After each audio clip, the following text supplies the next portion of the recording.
नमस्कार दोस्तों। आज हम जानेंगे 5 फिंगर कॉन्सेप्ट इन स्पिरिचुअलिटी। ये हमारे 5 फिंगर्स हैं।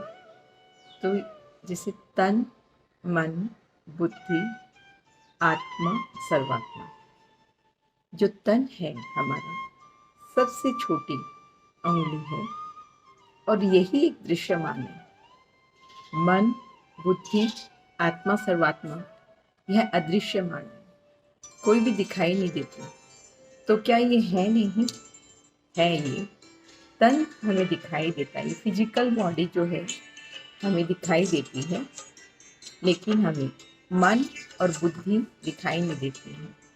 तन का अस्तित्व क्या है? तन अपने आप से नहीं जाता है। जैसे ही हमारा मन करता है कुछ भी कार्य करने, तन से बड़ा है मन। तो मन की इच्छा हुई कि मुझे यहाँ जाना है, आज मुझे कुछ स्वीट्स खाने का मन हो रहा है, तो वो स्वीट्स की दुकान पर पहुंच जाएगा। और भी कुछ खाने का मन हुआ, जहाँ जो कुछ खाने का मन हुआ वो वहीं पहुंच जाएगा, शरीर वहाँ पहुंच जाएगा। तो क्या हुआ? तन अपने आप मन के अनुसार गया, जहाँ हमारी इच्छा होती है वहाँ हमारा शरीर चला जाता है। तो दोस्तों, तन दृश्यमान जो है वो भी मन के अकॉर्डिंग चलते हैं, जहाँ हमारी चाहना होती है वहाँ हम पहुँच जाते हैं। अब इससे बड़ा जो है वो बुद्धि, ये सबसे बड़ा है बुद्धि। अब बुद्धि के पास में ज्ञान है तो वो बोलेगा, अरे नहीं, तुमको अभी तुम मिठाई खाओगे तो तुम्हारी तबीयत खराब हो जाएगी, तुम्हारी शुगर बढ़ जाएगा, नहीं तुम्हें नहीं खाना चाहिए। इंद्रियों का सुख कुछ क्षणिक होता है, जब तबीयत खराब होगी तो तुम्हें नहीं, तुम्हें अभी पौष्टिक आहार खाना है। तो वो क्या करेगा? नहीं, जब बुद्धि ने उसे समझाया तो वो नहीं जाएगा और वो सात्विक आहार ले लेगा। वैसे ही है, यदि मन ऐसा इच्छा किया कि हमें पिक्चर जाना है तो हम पिक्चर जाने देखने के लिए चले जाते हैं। तो क्या पिक्चर देखेंगे? मतलब इंद्रियों का सुख जो हमें आंखें हैं कि हाँ हमें पिक्चर देखना है, तो हम पिक्चर देखने चले जाते हैं। तो जहाँ हमारा मन लेके जाता है वहाँ हमारा शरीर चला जाता है। तो किसका पावर ज़्यादा हुआ? मन का पावर हुआ। शरीर तो वहीं जाता है जहाँ हमारा मन जाता है। फिर बुद्धि, जब हमें बुद्धि के पास में जब ज्ञान है तो लगेगा कि ये सब तो क्षणिक सुख है। हम जब खाए तो हमने जीभ का टेस्ट लिया, तो जीभ का स्वाद का आया, थोड़ी देर के बाद में वो भी चला गया। पिक्चर देखने गए तो 3 घंटे का शो देखा, उसके बाद क्या? तब वो एक परमात्मा की खोज के लिए निकलता है। जब वो परमात्मा की खोज के लिए मंदिर, मस्जिद, गुरुद्वारे, जगह जगह, पर्वतों, पहाड़ों पे निकलता है, जब वो भजन कीर्तन करता है, पाठ करता है, तब तक तो ठीक है। उसके बाद क्या? उसके बाद तो शांति रहती नहीं है। तब उसके मन में आता है कि क्या ऐसा ऐसा क्या है, भगवान कहाँ है? तो ये आत्मा, आत्मा जो कि हमारे पास ही है, सबसे एकदम नजदीक है। तो भगवान तो हमारे भीतर ही है और वो हमें समझ में नहीं आता है। बाद में जब हम बुद्धि से हम जब सोचते हैं तब हमें याद आता है कि अरे भगवान तो हमारे अंदर ही है। और जो आत्मा क्या है? वो है साक्षी है, चेतन है। तो बुद्धि के द्वारा, हम ध्यान के द्वारा जब हम बैठते हैं तब हमें एहसास होता है कि हम ये शरीर नहीं है, हम एक आत्मा है जो साक्षी और चेतन है। अब ये साक्षी चेतन आत्मा को, ये अंगूठा जो हमारा जो अलग है, ये है सर्वात्मा। जब ये हम ध्यान में जब बैठते हैं, जब इन दोनों का ये मिलन होता है तो हम परमात्मा बन जाते हैं। तब इसका मतलब ये है कि तब हमें अनुभूति होती है जो परमात्मा है, जो अ, सर्वात्मा है, वो सर्वव्यापक है, हर कण कण में है।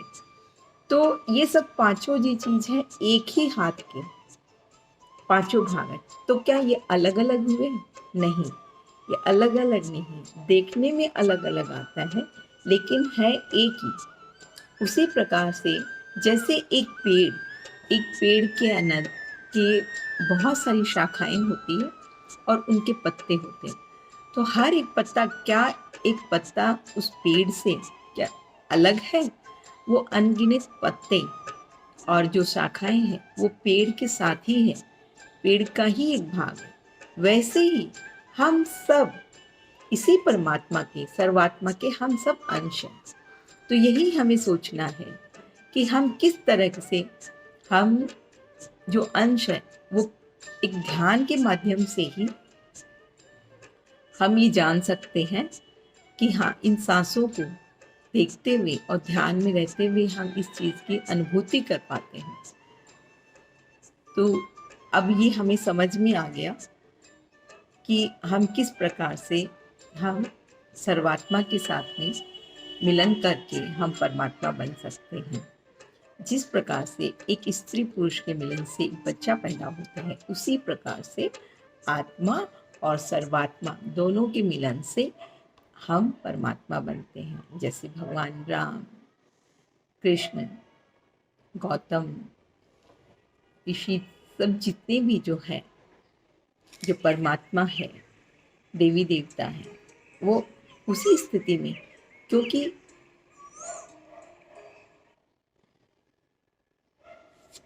तो ये चीज़ हमारे समझ में आया, सभी को समझ में आ गया होगा।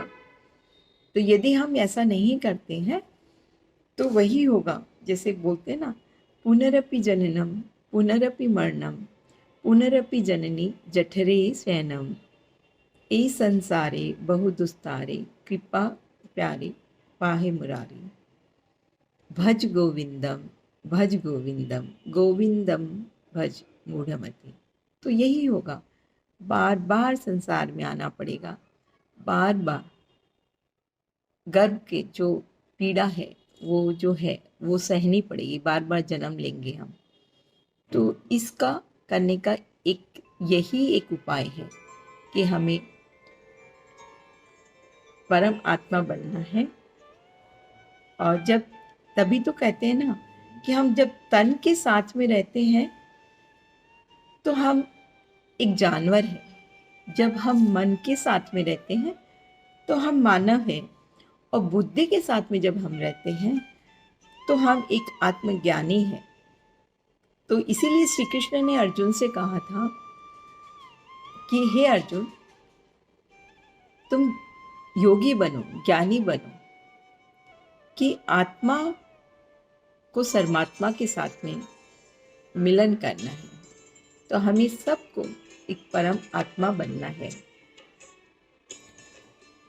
और यही हमारा जीवन का लक्ष्य होना चाहिए। Thank you so much.